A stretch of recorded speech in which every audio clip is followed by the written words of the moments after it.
We got some big Arber Xhekaj drama as apparently the Montreal Canadiens have sent him down to Laval and have not given him a timeline for when he comes back. And one insider says that he wouldn't be surprised if Xhekaj ended the season not on the Montreal Canadiens. We got to talk all about this Xhekaj drama. Plus, Daily Faceoff has Montreal as the top team for trade destination targets. So we got to break all that down on this episode of Habs Digest. And before we get into the video, quick reminder as always to hit subscribe, guys. We're less than 100 subscribers away from 9,000. Less than 100 of you watching. If you hit that button, we'll hit 9,000. We'd really appreciate it.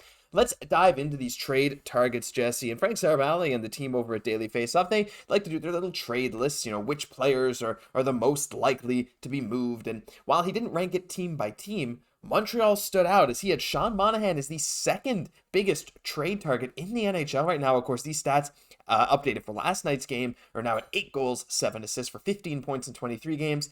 Ton of great value. He can help absolutely any team. An ideal third-line center option on a Stanley Cup contending team and can definitely play power play too. And then at number 6, he has a tie between Jake Allen or Kaiden Primeau, saying Primeau especially is cheaper. Their stats this year, Allen's been a bit better statistically, but they're trying to get as much value as possible from the situation and will be proactive about it sooner rather than later. Jesse, this is really interesting. I mean, it's nothing surprising. But what were your thoughts when you saw this? Clearly, a lot of the insiders are saying Montreal, especially saying they're going to be proactive. It seems like a trade might be coming sooner than later.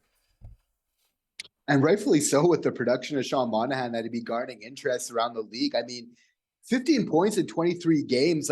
He's tied with the number one person on this list, Elias Lindholm, who's considered a number one center in this league and a good one at that, a good two-way. So this shows we are getting so much production. We are getting so much value from Sean Monahan.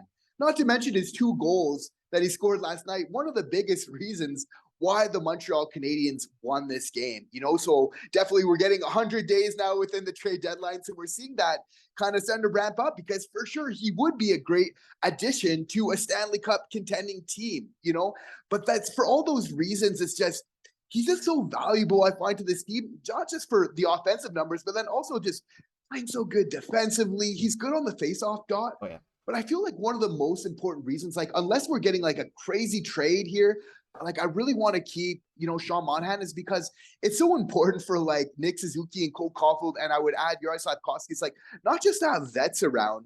It's one thing to have vets around, but you want good vets that produce, right? You don't just want the older guys, but you want the older guys that can produce, that can really set the benchmark for these younger guys to really look up to. You need that production as well, right? So I don't know. It's we're definitely going to hear a lot more. I would have to be blown away by the return just on such a young team of what he offers kind of in terms of stability. I just find he is so important for this team. He is, and I think for the exact reasons you're saying, that's why so many other teams want a guy like him around, whether it's for immediate cup contention or to help their young guys, whatever. And at that cap hit for the rest of the year, it's you can easily swallow it. A team like Pittsburgh jumps out to me, and we've talked about the possibility of Monahan to Pittsburgh before, a team that's struggling mightily with their power play. Don't know if that'll continue, but Monahan's the perfect guy that can slot in, whether at center or on the wing. It doesn't really matter, and he'll just be able to play, give you 15, 17 minutes a night, play on your power play, and be extremely effective. So there's going to be a lot of teams targeting him. I think Hughes is kind of saying, if Monahan is healthy and we can trade him as a healthy Monahan and get value for healthy Monahan, maybe we got to do a trade. And we don't know what the Habs front office's long-term plans are for Monahan, but if they aren't to keep him around, maybe a trade is better than not. But quickly before we move on to the crazy Xhekaj stuff, what are your thoughts on Jake Allen or Kaiden Primeau? Quick prediction, like we always do. Which one of those two is going to be on the move this year?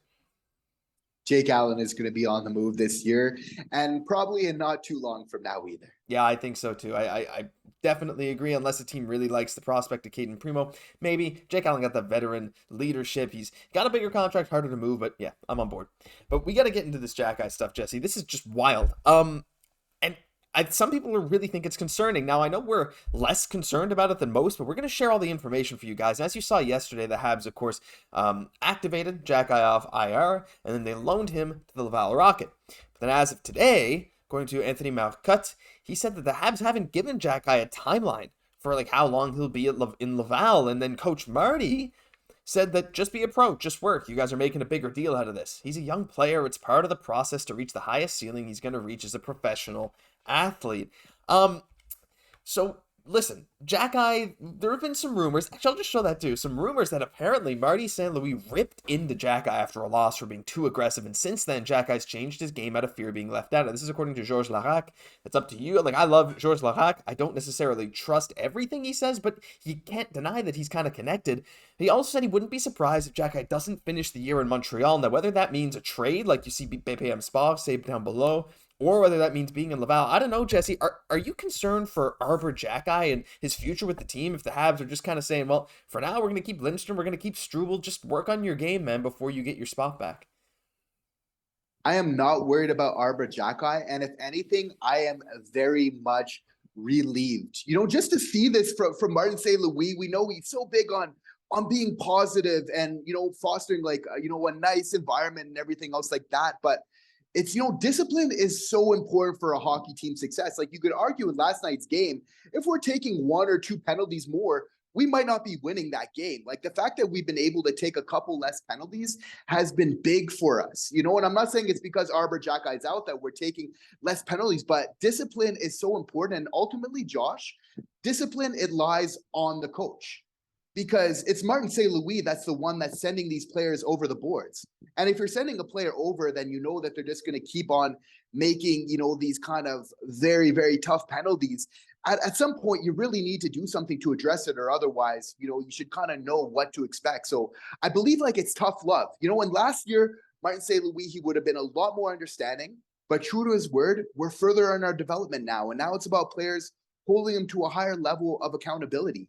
And I feel like this is exactly what Xhekaj needs. Like he can be a really great player, and it's so important to be aggressive, but just to have that controlled aggression, to know when to do it. And I feel like, Martin St. Louis is just trying to help him with that. He's going to get some time with the Laval Rocket. I think he's definitely going to be up with the club before we know it. He still offers a lot of amazing things to this team. He's a fan favorite for a reason. And I really feel like just getting a little bit more composure in some situations is just going to really help him and this team tremendously. Yeah, for sure. Now, when you said Marty is the one putting these players over the boards, I don't know why I pictured him just like decking someone into the bench, but still, yeah.